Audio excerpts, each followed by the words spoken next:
Assalamualaikum warahmatullahi wabarakatuh. Shalom, Om Swastiastu, Namo Buddhaya, Salam Kebajikan bagi kita semua. Yang terhormat kepada Ibu Eni Purwaningsi, SEM Maka, selaku dosen pengampu mata kuliah pengantar akuntansi 2 dan lab, dan teman-teman yang saya hormati, di sini kami kelompok 8 akan menyajikan presentasi kami yang berjudul Liabilitas Jangka Panjang. Sebelum kami menjelaskan materi kami, izinkan kami memperkenalkan diri kami terlebih dahulu. Perkenalkan, nama saya Meta Amelia dengan NIM 2025-0102-029 dengan rekan saya Eugenia Tanesa 2025-0102-016 dan rekan saya Clifford Ishak Tomahua dengan NIM 2025-0101-391 dan rekan Keina Filia Yusa Ginting dengan NIM 2025-0102-044 dan rekan saya Stephanie Vanessa Silaen dengan NIM 2025-0101-102. Pengertian liabilitas jangka panjang. Liabilitas adalah kewajiban atau utang perusahaan kepada pihak lain yang timbul dari transaksi atau peristiwa di masa lalu dan harus diselesaikan di masa depan dengan menyerahkan aset atau memberikan jasa. Definisi liabilitas jangka panjang. Liabilitas jangka panjang adalah kewajiban perusahaan yang jatuh tempo atau harus dilunasi dalam waktu lebih dari 1 tahun, atau satu siklus operasi normal perusahaan. Liabilitas ini biasanya digunakan untuk membiayai kebutuhan dana dalam jumlah besar dan bersifat jangka panjang. Tujuan perusahaan memiliki liabilitas jangka panjang. Yang pertama, mendapatkan tambahan modal untuk pengembangan usaha. Yang kedua, membiayai investasi jangka panjang seperti pembelian mesin, gedung, atau peralatan. Yang ketiga, meningkatkan kapasitas produksi perusahaan. Yang keempat, memperluas usaha ke pasar atau wilayah baru. Yang kelima, menjaga stabilitas arus kas karena pembayaran dilakukan dalam jangka waktu yang lebih panjang. Dan yang terakhir, mendukung pertumbuhan perusahaan tanpa harus menambah modal dari pemilik atau pemegang saham. Karakteristik liabilitas jangka panjang. Karakteristik liabilitas jangka panjang. Yang pertama, jatuh tempo lebih dari 1 tahun. Liabilitas jangka panjang memiliki masa pelunasan yang melebihi 1 tahun atau satu siklus operasi normal perusahaan. Yang kedua, menimbulkan kewajiban pembayaran di masa depan. Perusahaan wajib melunasi pokok utang beserta bunga sesuai dengan perjanjian yang telah disepakati. Dan yang ketiga, digunakan untuk pendanaan jangka panjang. Dana yang diperoleh biasanya digunakan untuk investasi, pembelian aset tetap, ekspansi usaha, atau pengembangan bisnis perusahaan. Jenis-jenis liabilitas jangka panjang. Liabilitas jangka panjang adalah kewajiban yang penyelesaiannya diharapkan memerlukan waktu lebih dari 1 tahun atau di luar satu siklus operasi normal perusahaan. Yang pertama, utang obligasi atau bonds payable. Sertifikat utang yang diterbitkan oleh perusahaan kepada investor. Perusahaan wajib membayar bunga berkala atau kupon dan melunasi nilai nominal obligasi saat tanggal jatuh tempo. Yang kedua, utang bank jangka panjang atau long-term bank loans. Pinjaman yang diperoleh dari lembaga keuangan atau bank dengan jangka waktu pengembalian yang panjang. Biasanya pelunasannya dilakukan secara cicilan berkala atau pokok plus bunga.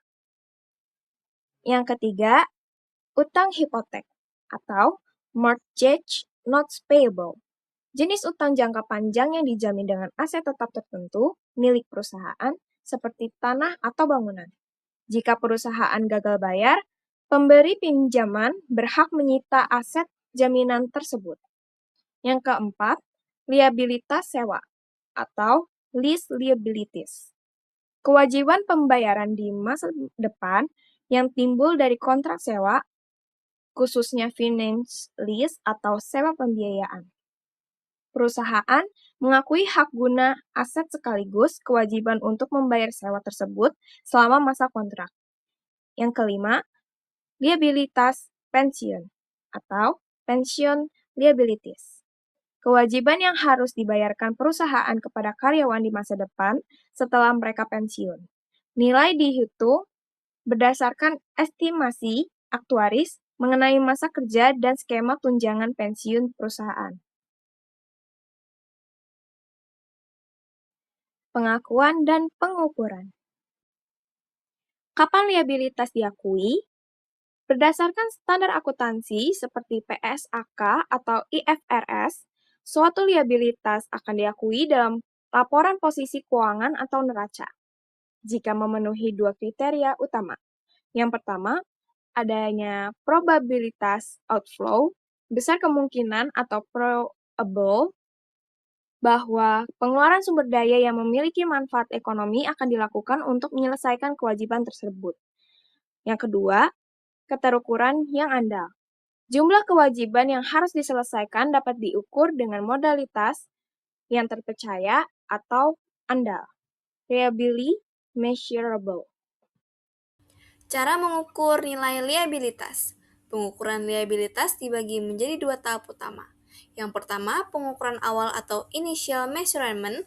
Pada saat pertama kali muncul, liabilitas umumnya diukur sebesar nilai wajar dari imbalan yang diterima. Dikurangi biaya transaksi untuk liabilitas yang tidak diukur pada nilai wajar melalui laba rugi. Pengukuran selanjutnya atau subsequent measurement, setelah pengakuan awal, liabilitas jangka panjang biasanya diukur menggunakan metode biaya perolehan diamortisasi atau amortized cost, dengan menggunakan metode suku bunga efektif. Pada kali ini, kita akan membahas perbedaan antara nilai nominal dan nilai kini. Nilai nominal atau face value adalah nilai yang tercantum dalam perjanjian utang atau obligasi. Nilai ini merupakan jumlah yang harus dibayarkan saat utang tersebut jatuh tempo.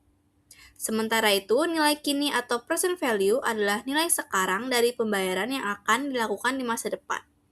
Nilai ini diperoleh dengan mendiskontokan arus kas masa depan menggunakan tingkat bunga yang relevan. Oleh karena itu, present value sering digunakan untuk menilai liabilitas jangka panjang. Sebagai contoh, jika sebuah perusahaan memiliki utang obligasi sebesar 100 juta yang baru akan dibayar 5 tahun lagi, maka nilai nominalnya tetap 100 juta. Namun, nilai kininya adalah nilai 100 juta tersebut telah didiskontokan ke nilai saat ini menggunakan tingkat bunga tertentu. Dengan kata lain, karena uang memiliki nilai waktu, nilai uang saat ini berbeda dengan nilai uang yang akan diterima atau dibayarkan di masa depan. Berikut adalah penyajian liabilitas jangka panjang. Terdapat contoh laporan posisi keuangan PT EBC. Perusahaan memiliki total aset sebesar 1 miliar yang terdiri dari aset lancar sebesar 250 juta dan aset tidak lancar sebesar 750 juta. Di sisi kanan ditampilkan bagian liabilitas dan ekuitas. Liabilitas dibagi menjadi dua, yaitu liabilitas jangka pendek dan liabilitas jangka panjang. Liabilitas jangka pendek meliputi utang usaha, utang gaji, dan utang pajak dengan total 75 juta. Sedangkan liabilitas jangka panjang terdiri dari utang bank jangka panjang sebesar 200 juta, utang obligasi sebesar 150 juta, dan liabilitas sewa sebesar 75 juta. Sehingga total liabilitas jangka panjang adalah 425 juta.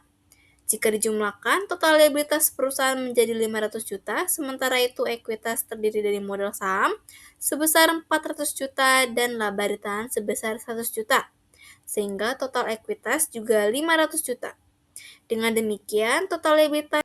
Selanjutnya, contoh kasus liabilitas jangka panjang.